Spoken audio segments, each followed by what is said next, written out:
Bonjour à tous. Nous allons parler de les possibles opérations turques et dans le nord de la Syrie avec l'ex-ambassadeur de France Dama et en même temps l'écrivain de la longue nuit syrienne et puis le conseiller spécial à l'Institut Montaigne, Monsieur Michel Duclos. Bonjour Monsieur l'ambassadeur. Bonjour. Hier, les États-Unis ont annoncé l'accord à une opération turque dans le nord de la Syrie. Ils ont aussi annoncé de retirer les soldats américains dans le nord de la Syrie. Puis le président des États-Unis, Donald Trump, a menacé de détruire complètement l'économie turque si Ankara agit hors des limites. Alors, qu'est-ce que vous comprenez de ces expressions et qu'est-ce qui signifient ces ambiguïtés pour la diplomatie et la stratégie des États-Unis dans le Moyen-Orient et surtout en Syrie? Alors d'abord, utiliser le mot stratégie, c'est peut-être un peu excessif.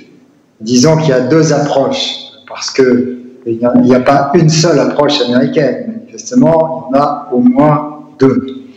Il y a celle du président lui-même, qui n'a qu'une idée en tête, c'est d'essayer de se retirer de toute la Syrie et de tenir la promesse électorale qui est la sienne, de désengager au maximum les troupes américaines des théâtres extérieurs.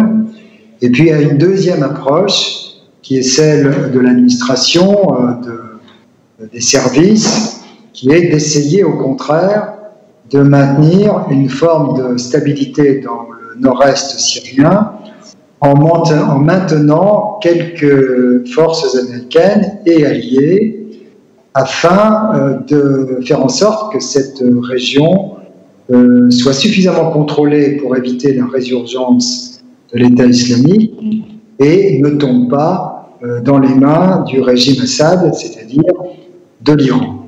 Et clairement, les États-Unis hésitent entre ces deux approches et il y a des zigzags entre les deux. Cependant, il y a un point commun, si je puis dire, c'est que dans les deux cas, les responsables cherchent à trouver un accommodement avec Ankara. Car tous les Américains ont bien compris que le soutien qu'ils apportent au PYD dans le nord-est de la Syrie est un grave problème pour le gouvernement turc. Et donc, je crois que l'approche, les fonctionnaires qui étaient en charge de l'approche maintien des Américains dans le nord-est ont essayé de trouver un compromis avec Ankara sur la base d'une zone de sécurité, des patrouilles communes, etc. Mais ils ont été en quelque sorte court-circuités par M. Erdogan et M. Trump, qui eux ont choisi une option plus radicale avec une offensive possible de la Turquie dans cette région de la Syrie. Et puis enfin, il y a eu un backlash qui est qu'à peine M. Trump avait-il pris cette décision que le Parti républicain et ses collaborateurs dans l'administration ont fait savoir que ça allait trop vite, que ça allait trop loin, et donc lui-même a cru devoir adresser un deuxième signal à la Turquie pour dire je vous ai autorisé à entrer, mais attention, il ne faut pas que vous entriez trop vite, trop fort, sinon je vais me fâcher. Voilà à peu près où on en est. Alors, le ministère des Affaires étrangères de la France a appelé la Turquie à éviter une initiative qui irait à l'encontre des intérêts de la coalition globale contre Daesh, dont elle fait partie. Selon vous, qu'est-ce qui est la position de la France maintenant? Alors, que ce soit clair, je ne parle pas au nom du gouvernement français, oui, évidemment. Mais ce que je crois, si vous voulez, c'est que nous avons la crainte, nous redoutons qu'une entrée en force de la Turquie provoque un chaos complet, une très grande instabilité, puisque des forces du PYD qui devraient s'occuper de l'État islamique ou des camps où sont détenus des djihadistes étrangers vont très naturellement se polariser sur l'offensive turque. Ils vont commencer à négocier avec le régime d'Assad. L'État islamique va profiter de ce désordre pour monter de nouvelles opérations.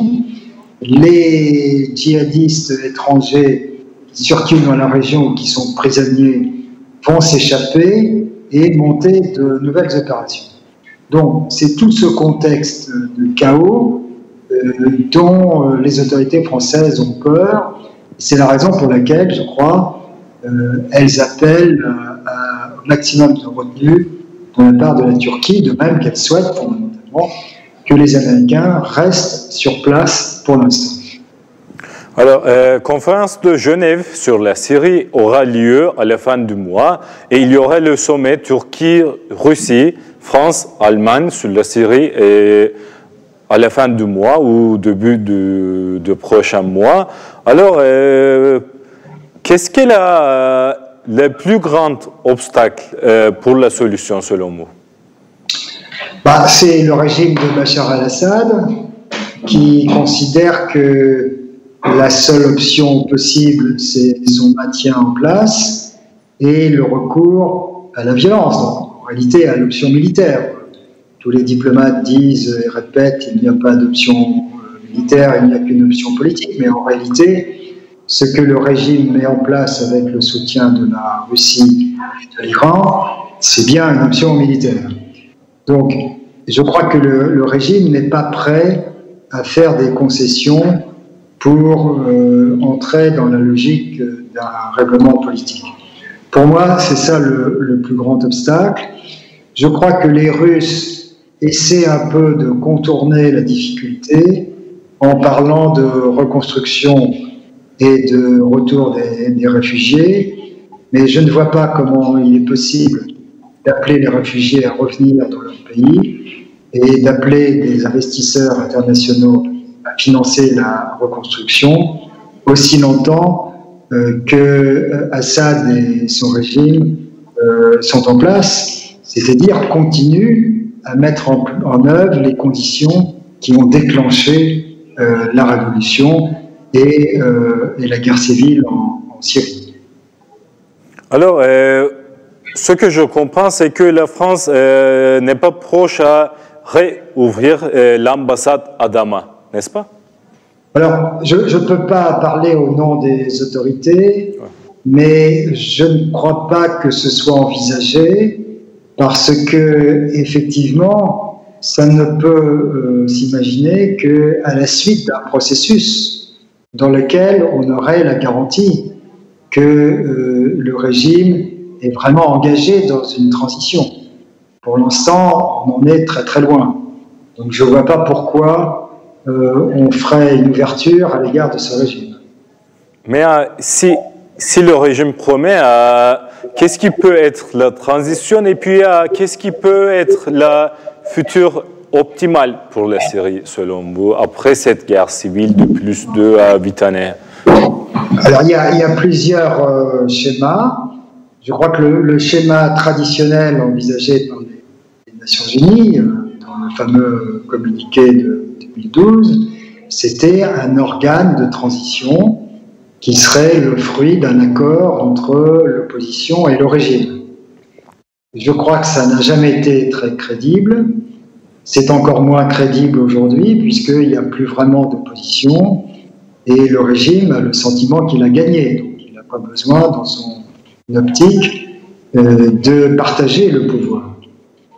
Je crois beaucoup plus à une autre option, personnellement, qui est d'utiliser l'échéance des élections présidentielles 2021 pour convaincre Bachar al-Assad de ne pas se représenter à ces élections. Et ça, c'est quelque chose qui peut être discuté avec les Russes, notamment, parce que ce n'est pas du changement de régime. Le président terminerait son mandat, il pourrait être remplacé par quelqu'un d'autre de son camp qui affronterait des élections, mais ça retirerait dans le drame syrien un obstacle fondamental à une réconciliation nationale. Alors maintenant, il y a deux processus, un processus d'Astana et l'autre processus de Genève. Qu'est-ce qu'il peut être le résultat de ces deux processus et est-ce que ces deux processus peuvent réunir et faire un bon résultat selon vous? Je pense que Astana est un processus qui permet aux trois partenaires de gérer la situation en Syrie, de gérer notamment le conflit militaire.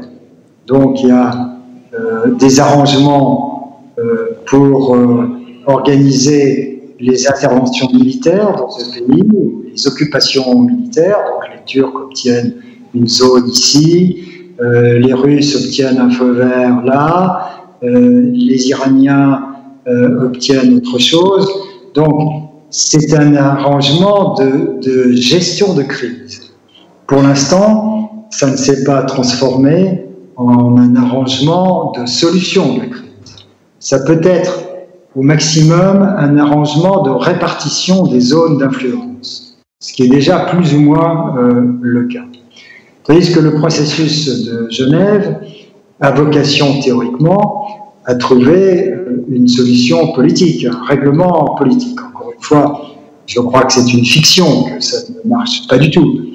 Donc, il peut être utile que les trois d'Astana cherchent à désembourber le processus de Genève de son ornière actuelle. Mais ça suppose surtout de travailler sur le régime d'Assad.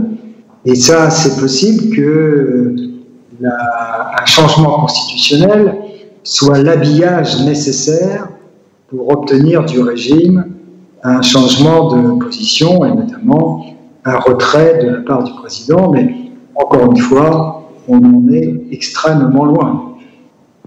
Ok, pour la dernière question, je retourne au début et je vais vous demander sur le nord de la Syrie, comme je vous ai dit, les États-Unis ont annoncé l'accord à une opération turque. Alors, maintenant, qu'est-ce qui peut être dans le nord de la Syrie pour le futur de la Syrie? Qu'est-ce qu'il peut être un accord entre Ankara, les États-Unis, la France, l'Allemagne, la Russie, l'Iran, et puis peut-être unité de protection du peuple? Qu'est-ce qui peut être l'optimal? Je crois depuis longtemps que dans la Syrie du Nord-Est, un compromis est nécessaire entre la Turquie et ses alliés occidentaux. Je crois que ce compromis passe autour de deux idées. Les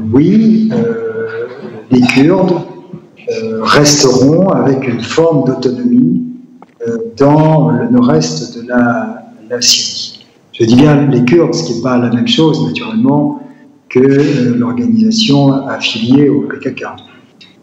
Deuxième idée, il faut que cette autonomie qui serait installée dans le nord-est de la Syrie, qui d'ailleurs n'inclurait pas seulement les Kurdes, mais aussi les Arabes, que cette entité autonome ne constitue pas une menace pour la Turquie.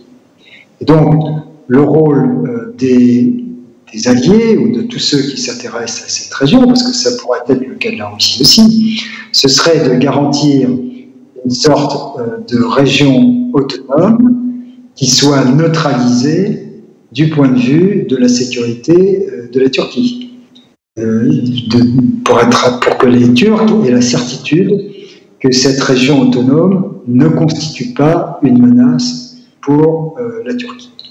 Si on ne parvient pas à ce type d'accord, de compromis, le risque, c'est qu'il y ait une prolongation du conflit entre Turcs et organisations kurdes et autres en Syrie, que les Kurdes aillent se réfugier dans les bras d'Assad et que finalement tout cela se traduise par des massacres et des transferts de population massifs qui ne seraient de l'intérêt ni de la Turquie ni de ses partenaires occidentaux, ni surtout de la stabilité dans la région, et en particulier, un tel scénario relance la menace djihadiste et pose un problème fondamental à la coalition anti-Daesh. Donc voilà ma réponse.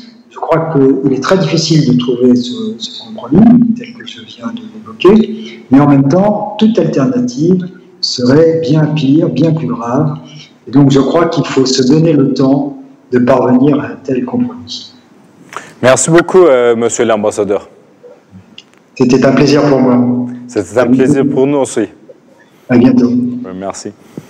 Alors, nous avons parlé de la possible opération turque dans le nord de la Syrie avec l'ex-ambassadeur de France à Damas, Michel Duclos. Au revoir.